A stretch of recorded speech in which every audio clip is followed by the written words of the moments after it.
President SGCCI Ramesh Vagasiya ji, president FICCI Gujarat state council Rajiv Gandhi ji, vice president SGCCI Vijay Mevawala ji, vice chairman FICCI Gujarat state council Natu Patel जी, हिमांशु बोदावाला जी, निखिल मद्रासी जी, किरण थोमर जी, मनीष कपाड़िया जी, संजय पंजाबी जी, साथियों, मुझे जब भी मैं गुजरात आता हूँ, गुजरात वापस आता हूँ, तो मेरे लिए बहुत खुशी की बात है। खुशी की बात है क्योंकि मैं कभी भूलता नहीं हूँ कि मैं आपका प्रतिनिधि हूँ भारत के संसद।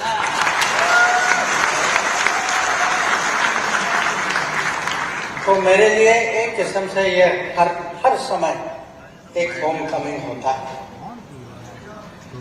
मेरा ये भी मानना है कि गुजराती भारत में सबसे ग्लोबलाइज लोग हैं, तो ये स्वाभाविक है कि वो विदेश मंत्री को संसद भेजेंगे। तो तब भी, क्योंकि आप मुझे 5 साल हो गए संसद में, पर मैं हर समय इसको याद रखता हूँ और मैं आभार प्रकट करना चाहता हूँ। आज का विषय जो है ये है भारत इकोनॉमिक राइजिंग, और जब मैं यहाँ आया मुझे मिशन 84 के बारे में भी कुछ ज्ञान मिला, तो मैं अपनी परिप्रेक्ष्य विदेश मंत्री के दृष्टिकोण से मैं इसके बारे में आप सबके सामने कुछ विचार रखना चाहूँगा। अब जब हम कहते हैं भारत राइजिंग, आज भारत जो है आप सब जानते हैं करीब हम 3.7 ट्रिलियन इकोनॉमी है। 10 साल पहले हम 11वें नंबर में थे, अभी 5 में है, कुछ दिनों में 3 में भी पहुंच जाएंगे। और आप सब जानते हैं कि किसकी गारंटी है। तो 5 ट्रिलियन से हमें पूरा विश्वास है कि अमृत काल के समय में अगले 25 साल में हम जरूर भारत को $30 ट्रिलियन इकोनॉमी बनाएंगे। और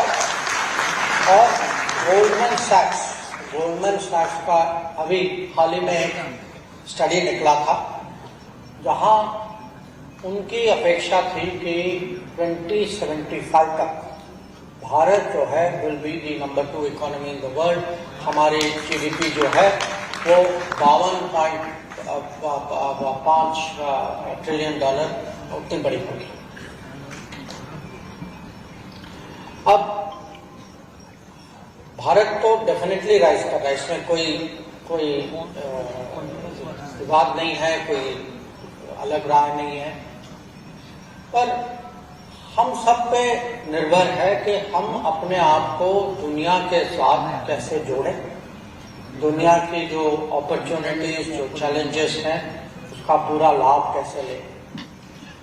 और आपको लगता होगा कि कभी कभी डिप्लोमेसी, फॉरेन पॉलिसी बहुत जटिल विषय है, पता नहीं क्या शब्द प्रयोग करते हैं, कैसे कैसे करते हैं। तो मैं आपको इतना ही बता देता हूँ कि मैं देश के बाहर सबका साथ सबका विकास प्रैक्टिस करता हूँ, और मैं देश के बाहर गारंटी की भी बात करता हूँ। तो इन दोनों से मेरा ज्यादातर काम हो ही जाता है। और अभी जो आप हम सबके सामने जो पिछले दशक में जो तरक्की हुई है, जो प्रगति हुई है, और मैं आप सबको समझाना चाहता हूं कि दुनिया हमारे बारे में क्या सोचती है। क्योंकि जो अपॉर्चुनिटी, चैलेंजेस की बात करते हैं, हम लोग तो आपस में तो हम बात करते रहते हैं, कभी कुछ एक दूसरे को प्रोत्साहित करते हैं, कभी थोड़ी बहुत विवादें भी आ जाते हैं कभी बीच बीच में। पर मैं आपको ये विश्वास दिलाना चाहता हूं कि दुनिया की सोच भारत के बारे में कितनी बदल चुकी है। और मैं शुरू करता हूं हाल ही में आप में से भी कुछ लोग वाइब्रेंट गुजरात समिट गए होंगे और वाइब्रेंट गुजरात के मुख्य अतिथि जो थे वो यूएई के प्रेसिडेंट अबू धाबी के रूलर जो है शेख मोहम्मद बिन जायद थे। अब आप ये देखिए पिछले 10 साल में भारत के बारे में यूएई में सोच कितनी बदल चुकी कि उन्होंने हमारे साथ फ्री ट्रेड एग्रीमेंट भी किया। ट्रेड जो है अभी हमारा ट्रेड जो है करीब $80 बिलियन तक पहुंच चुका है यूएई के साथ और अलग अलग क्षेत्रों में। और अगर आप देखें कितने हमारे नागरिक वहाँ बसे हैं, उनकी रोजगारी मिलती है वहाँ, और जिस तरीके से उन्होंने हमारा ख्याल भी रखा कोविड के समय में। और वहाँ जब हमारी एक रिक्वेस्ट थी कि हमें मंदिर बनाने की अप्रूवल दें, उन्होंने तुरंत दे दी। अब सोचिए इसके बारे में, ये छोटी बात नहीं। तो आपके मन में भी ये प्रश्न होगा कि ये बदला कैसे, बदला क्यों? पर ये बदलावट तो आप जरूर पहचानेंगे। तो मैं आपको बताना चाहता हूं कि 2015 में 2016 में प्रधानमंत्री जी नरेंद्र मोदी जी यूएई गए। उनका पहला विजिट, उनके पहले पिछले प्रधानमंत्री, भारत के प्रधानमंत्री जो यूएई गए वो इंदिरा गांधी थी। तो आप सोचिए, इंदिरा गांधी से नरेंद्र मोदी तक उस लेवल पे कोई यूएई नहीं गया। और यूएई बिल्कुल सूरत से थोड़ा बीच का कुछ पानी है उस तरफ। तो जब हम दुनिया के बारे में बात करते हैं, अगर हमारे साइड से एफर्ट ना हो, कोशिश ना हो, और अगर उनको लगता है कि कोई भी देश, तो उनको लगता है कि उनका यहाँ स्वागत हो सकता है, सम्मान दिया जाता है, यहाँ बिजनेस एनवायरमेंट, इसके बारे में मैं अलग से बात करूंगा आपसे, तो उनकी सोच जो है बिल्कुल हमारे बारे में बदल जाती है। आपको मैं एक दूसरा उदाहरण देता हूँ। पिछले जो प्रधानमंत्री जी यूएसए गए, अमेरिका गए, स्टेट विजिट पे गए। वो 3 दिन थे वहां और लगातार हर दिन अमेरिका के राष्ट्रपति ने कहीं न कहीं कुछ न कुछ कार्यक्रम में उनके साथ समय बताया। पर और मेरा खुद विदेश नीति में अनुभव सबसे ज्यादा अमेरिका के साथ है। जब मैं जूनियर ऑफिसर था तब से मैं अमेरिका के साथ डीलिंग कर रहा हूं, 1981 से। पहली बार मैंने देखा कि एक वहां व्हाइट हाउस में एक टेक्नोलॉजी राउंड टेबल था, जहां हमारे कुछ जो बिजनेस और टेक्नोलॉजी दुनिया के लीडर्स जो थे, पर अमेरिका के जो मैं कहूँगा टेक्नोलॉजी के हु जो सब ब्रांड नेम थे, गूगल के थे, ChatGPT और सैम अल्टमैन थे वहाँ, सत्या नडेला थे, सुंदर पिचाई थे, मैंने टिम कुक थे। तो आप कहेंगे पूरा जो टॉप A+ टीम अमेरिका की वो थे। और उस मीटिंग की को चेयरमैनशिप हमारे मोदी जी तो थे और उनके साथ खुद प्रेसिडेंट बाइडेन बैठे हुए थे। और ये इसको मैं दोहराता क्योंकि ये सबूत है कि अमेरिका के मन में आज जब वो टेक्नोलॉजी के बारे में सोचते हैं तो तुरंत कनेक्शन जो है उनका इंडिया के साथ।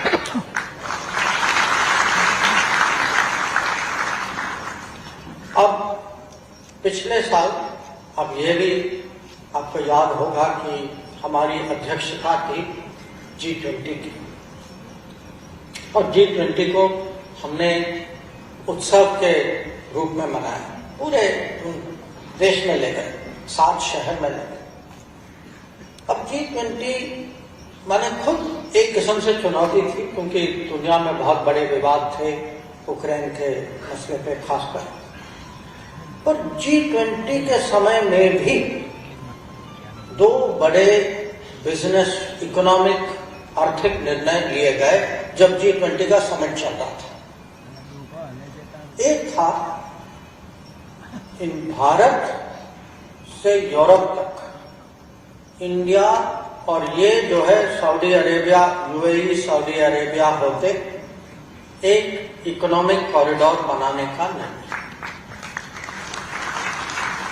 तो इस पे समझौता हुआ और इसमें सब प्रेसिडेंट बाइडेन, वो वहाँ के सऊदी अरेबिया के प्रधानमंत्री और राजकुमार मोहम्मद बिन सलमान, जो यूरोप से 2-3 प्रेसिडेंट मैक्रोन, चांसलर शुल्ज और यूएई के रूलर और हमारे यहाँ से प्रधानमंत्री।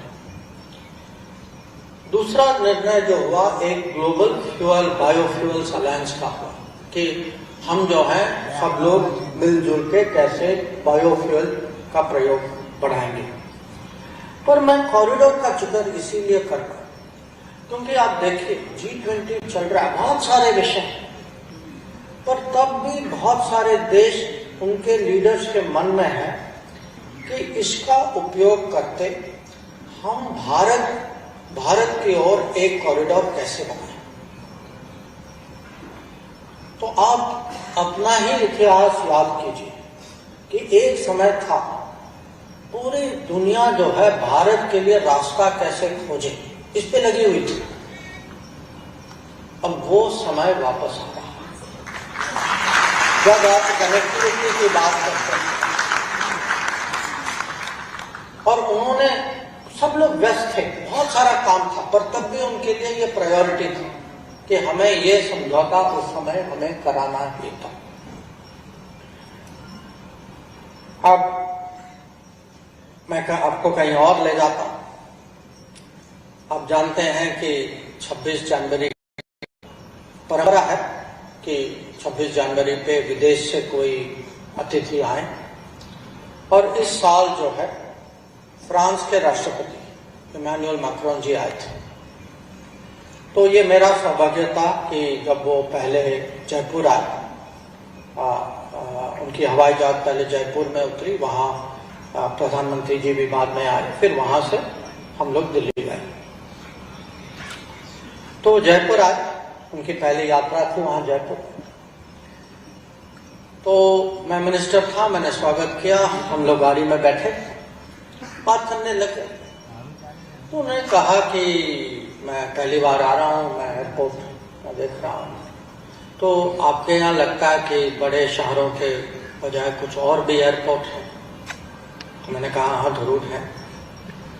तो फिर मैंने अपने साइड से कहा कि प्रेसिडेंट साहब, आपको भी जानना चाहिए कि इस देश में हर साल, पिछले 10 साल में हर साल 9 या 10 नए एयरपोर्ट बने, सॉरी 8 और 9 नए एयरपोर्ट बने। 2014 में इस देश में 75 एयरपोर्ट थे, आज उसका डबल है। तो जब मैंने ये नंबर आंकड़ा दिया उनको ना, उनके तो आंखें खुल गई। फिर आप बात करने लगे, तो उन्होंने कहा चलिए आप, माने आपका लगता है कि एविएशन में बहुत इंटरेस्ट है। फिर मैंने कहा कि मैं आपको थोड़ा रोड का भी बता देता हूँ। तो आज जो है हर रोज 28 किलोमीटर हाईवे बनते हैं देश में। और जब रोड की बात कर रहे हैं तो मेट्रो में चले जाते हैं। हर 2 साल 3 शहरों में नई मेट्रो आती है। तो आप सोच लीजिए यार, तो आज जो है भारत में जो प्रगति जो हो रही है, जो तरक्की जो हो रही है, इसमें इसका प्रभाव जो है आप लोगों को, दुनिया, इसका प्रभाव इतना गहरा है। तो ये आपको समझना चाहिए, क्योंकि यहाँ आपकी अपॉर्चुनिटी है, और ये अपॉर्चुनिटी अलग अलग क्षेत्र में आ सकती है। आप कुछ लोग ये भी जानते होंगे कि पिछले सालों में हम लोग जो हैं एक नए गठन में हम उसका एक सदस्य बने हैं, इसका नाम क्वाड है। क्वाड भारत, अमेरिका, जापान और ऑस्ट्रेलिया। अब ये क्वाड के माध्यम से और खुद हमारे द्विपक्षीय संबंध जो है अमेरिका के साथ, इन दोनों को मिला के क्या हुआ है कि हमारी एक नई कोलैबोरेशन ये पश्चिमी दुनिया के साथ शुरू हुई है, और ये है इमर्जिंग टेक्नोलॉजीज में, कि जो आप कहते हैं semiconductors, drones, chips, space, solar, renewable. तो ये दुनिया जो है जो कहते हैं इमर्जिंग न्यू टेक्नोलॉजीज, और उसमें ये देश जो है मानते हैं कि भारत इनके लिए एक किस्म से भारत एक यूनिक नॉन रिप्लेसेबल पार्टनर है, कि किसी न किसी तरीके से भारत के साथ कैसे काम करें। और यूरोपियन यूनियन जो है उन्होंने एक प्रक्रिया खड़ी की है इसके बारे में, उसको ट्रेड और टेक्नोलॉजी काउंसिल कहते हैं। उनके दो ही पार्टनर, एक अमेरिका और एक इंडिया। तो ये भी सोचने का विषय है कि जब टेक्नोलॉजी की बात करते हैं, बहुत सारे देश हैं जहां तुरंत उनके लिए टेक्नोलॉजी इंडिया वो कनेक्शन ऐसा बैठ चुका है। और ये इमेज की बात नहीं, क्योंकि इसका कुछ आधार है कि उनके मन में ये कनेक्शन क्यों ऐसा। अब ये सब मन में रखते हुए आप अब ये भी समझेंगे कि इतने सारे देश आजकल भारत के साथ फ्री ट्रेड एग्रीमेंट क्यों करना चाहते हैं। तो अभी जो है हमारे बहुत सारे नेगोशिएशन जारी हैं, पर जो भारत सरकार की सोच जो है अभी की सोच कि हम जो है वो ही फ्री ट्रेड एग्रीमेंट करेंगे जहां हमारे लिए जो बेनिफिट जो है वो साफ साफ दिखाई देता है, जहां हमारी इंडस्ट्रीज कहीं की ऐसा नहीं होना चाहिए कि फ्री ट्रेड के कारण हमें कहीं चोट पहुंचे, कि दूसरे देशों से सब्सिडाइज्ड माल जो कम पैसे पे डंपिंग जो किया जाता है, कहीं हम गलती से दरवाजा न खोलें। तो अभी जो है मोदी सरकार के कार्यकाल में अगर आप फ्री ट्रेड एग्रीमेंट देखेंगे, ऑस्ट्रेलिया के साथ हुआ, यूएई के साथ हुआ, हाल ही में कुछ यूरोप के 4 देश हैं, स्विट्जरलैंड एक है, नॉर्वे एक है, और बाकी अभी बातचीत चल रही है। पर हमें भी अपनी कीमत, अपनी मार्केट वैल्यू पहचाननी चाहिए कि आज दुनिया के मार्केट में भारत की स्टैंडिंग है कि एक किस्म से हमारे लिए अभी जो है मार्केट हमारे पीछे पड़ी है बहुत सारे विषयों। अब मैं अभी तक मैं व्यापार की बात कर रहा था, मैं अपने देश में जो प्रगति हुई है उसके बारे में कह रहा था। अगर आप जो ह्यूमन रिसोर्सेस की बात करें, यहां भी एक बहुत बड़ा परिवर्तन आ रहा है, क्योंकि दुनिया में जहां डेवलपमेंट हो चुका है, विकसित देशों में आबादी जो है बिल्कुल, इनकम वहां है, पॉपुलेशन यहां जा रही है। तो ये मिसमैच जो है डेमोग्राफी और डेवलपमेंट की, ये भी हमारे लिए अपॉर्चुनिटी कि दुनिया में अलग अलग क्षेत्रों में आज जो है हमारे नागरिकों के लिए एक किस्म से ग्लोबल वर्क प्लेस बन चुका है।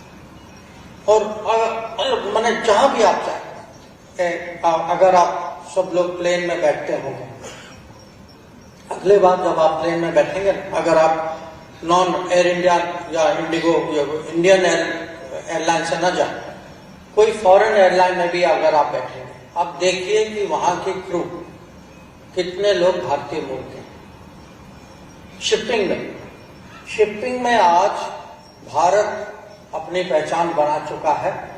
हम पहले तो ये लोग मानते थे कि ये पूरा क्षेत्र जो है सबसे ज्यादा फिलीपींस डोमिनेट करता था।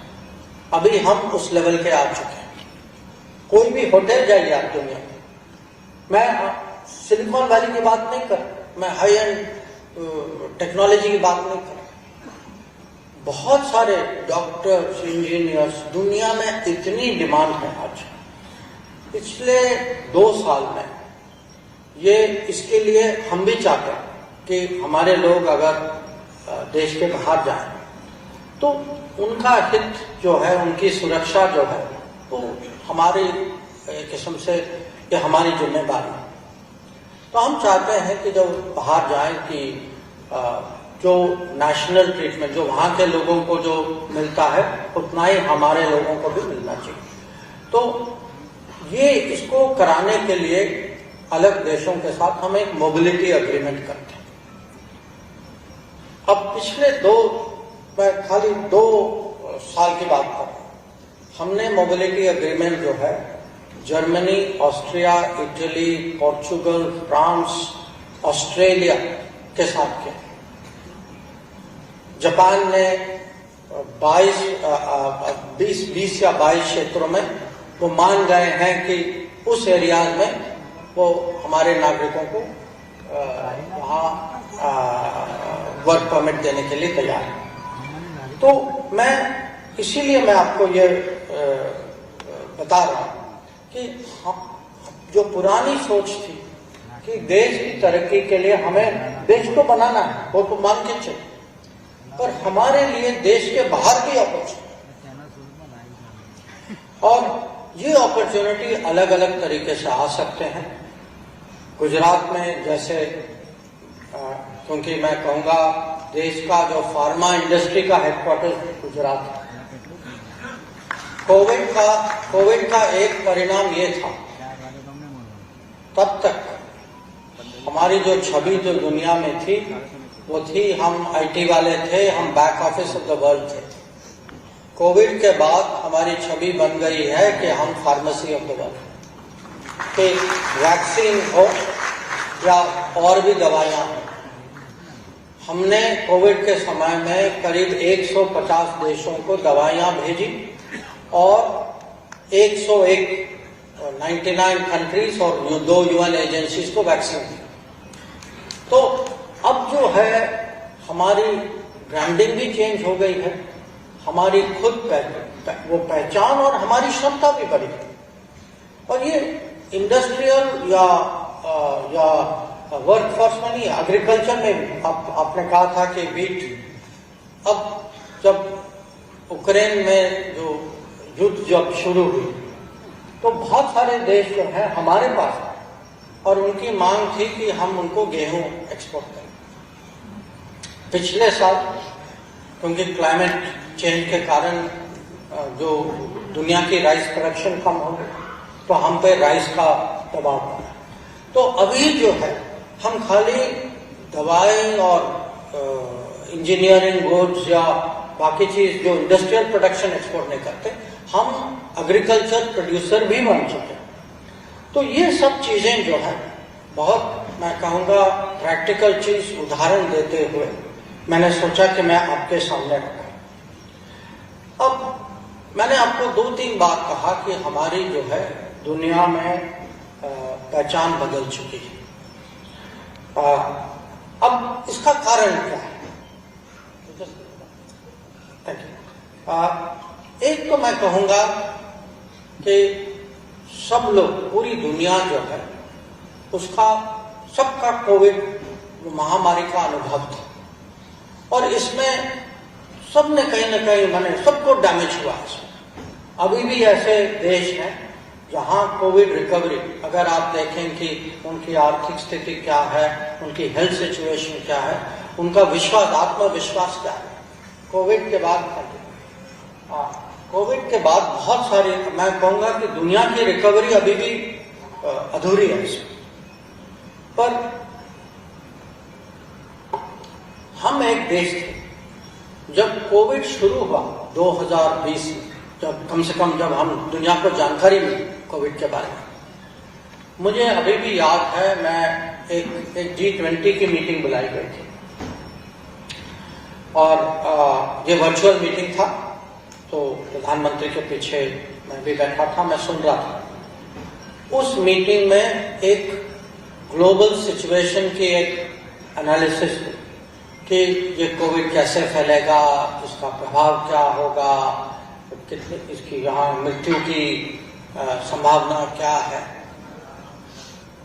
और उस मीटिंग में यह मैसेज साफ निकला कि अगर दुनिया में एक देश जो चिंता का विषय है वो है भारत, क्योंकि उस समय जनवरी 2020 की मैं बात कर रहा हूँ, दुनिया को लगा कि भारत में मेडिकल इंफ्रास्ट्रक्चर नहीं है, बेसिक प्राइमरी हेल्थ बहुत कमजोर है, पता नहीं उनकी पहुंच कितनी है, उनकी गवर्नेंस स्ट्रक्चर क्या है।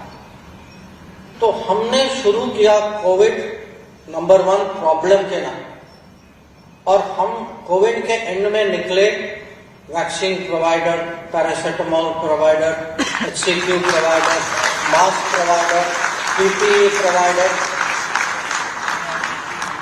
तो इसका असर जो है दुनिया के माइंडसेट पे हुआ है। इनको लगता है कि भाई इन्होंने कुछ किया था, उसका कहीं निकल तो आए, पर बहुत स्ट्रांगली नहीं। अब कोविड के समय में बहुत सारे देशों को उनको बहुत, मैं कहूँगा, फाइनेंशियल लॉस भी लेना पड़ा, क्योंकि इकोनॉमी चलाने के लिए लोग घर गए। बहुत सारे देशों ने ऐसी पॉलिसीज फॉलो की कि कोविड के अंत में जब वो कोविड से निकले, उनकी फिस्कल पोजीशन, उनके यहाँ इन्फ्लेशन बढ़ी, उनके फिस्कल डेफिसिट बहुत बढ़े, उनके ऐसे एक्सपेंडिचर थे। अगर आप हमारा मॉडल देखें, हमें कोविड के समय में बहुत लोगों ने ज्ञान दिया कि आपको साहब ऐसा हैंडल करना चाहिए, और आपको माने पूरी ट्रेजरी, आप फाइनेंस को बस खोल दीजिए, पैसे बहने दीजिए, अब कोविड का सोल्यूशन भी निकल आएगा। आज बाकी देश भी कर रहे हैं।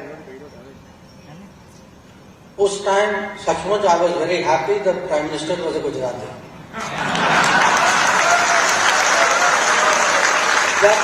जो फिस्कल डिसिप्लिन एंड जो सेल्फ कॉन्फिडेंस के साथ उन्होंने डील किया कि हम एक बड़े इकोनॉमी थे who came out of COVID with a strong fiscal position। and अभी अगर हम इकोनॉमिक रिकवरी की बात कर रहे हैं, अगर हम कोविड के समय में वो फिस्कल डिसिप्लिन नहीं रखते, अगर हम हर जगह, और जो भी एक्सपेंडिचर था, आप ये भी देखिए, माने किस समझ के साथ हमने हैंडल किया इसको, कि पैसे तो दिए, और वो दिए जिनको जरूरत थी, क्योंकि हमारे पास वो डिजिटल इंफ्रास्ट्रक्चर बन चुका था कि वो जो जनधन, आधार, मोबाइल, उसके कारण किसको टारगेट करना है, कहाँ पैसा पहुंचाना है, कहाँ लीकेज, कैसे लीकेज नहीं होने देना। और ये खाली पैसे की बात नहीं थी, अगर आप राशन की बात करें, अभी भी दुनिया हैरान है कि हम अन्न योजना के तहत हर महीने 80 करोड़ लोगों को राशन पहुंचाए। 80 करोड़ माने पूरा यूरोप और अमेरिका मिला के उसकी आबादी 80 करोड़ से कम। तो ये कोविड से निकल गए, और मैंने अपना, मैं कहूँगा, जो कभी कभी हम आत्मनिर्भर भारत की बात करते हैं ना, आत्मनिर्भर का सोच भी होती, एक विश्वास भी होती कि हमने जो उस समय जो रिफॉर्म्स जो किए, किस तरीके से कैसे पॉलिसी बनानी चाहिए कोविड के मुकाबला करने के लिए। तो ये जो है अभी हमारी, एक तो कोविड से निकले, दूसरा कि हमारी इकोनॉमिक पोजीशन अभी इतनी मजबूत है। We are today the world's fastest growing large economy, और ये this is one reason why global perception about India has changed. उसके अलावा और भी रिफॉर्म्स हो चुके हैं, आप सब लोग परिचित हैं इससे। एक तो है इजियर टू डू बिजनेस। अब आप माने बिजनेस की दुनिया से ही हैं, तो मुझे आपको बताने की जरूरत नहीं है। मैं मानता हूं कि इसमें कांस्टेंट इंप्रूवमेंट हो चुकी है। किसी को भी कोई भी कह नहीं सकता कि भाई मैंने सब चीज कर लिया। पर अगर आप याद करिए कि 10 साल पहले कैसे था, 20-15 साल पहले कैसे था, 20 साल पहले कैसे था, तो एक समय में रैंकिंग, अभी रैंकिंग बंद हो गई, तो जब तक रैंकिंग चल रहे थे हमारी रैंकिंग तो बढ़ रही थी ईज ऑफ डूइंग बिजनेस। और ईज ऑफ डूइंग बिजनेस के अलावा ये भी है कि सामान्य नागरिक के लिए उनकी ईज ऑफ लिविंग हम उसको कैसे कराएं, जिसका मतलब है कि ब्यूरोक्रेसी का बोझ जो कि हर चीज के लिए कितने फॉर्म भरने पड़ते हैं, किस किस के पास जाना पड़ता है, कहाँ कहाँ क्या देना पड़ता है, तो ये जो है इसका बोझ जो है हमारे जीवन में कम होता है। और ये बहुत कभी कभी बहुत छोटी चीजें होती हैं, जैसे सेल्फ एफिडेविट, इतनी छोटी चीज है, बट एक जमाने में याद करिए कि आप एफिडेविट अपने बारे में एफिडेविट करने के लिए किसी और के पास आप घूमते रहते थे। अब या डिजिटल का परिवर्तन जो आया कि इतने सारे चीज, आप टैक्स का देखिए, ड्राइविंग लाइसेंस का देखिए, कि कोई भी आपकी डेली रिक्वायरमेंट जो है,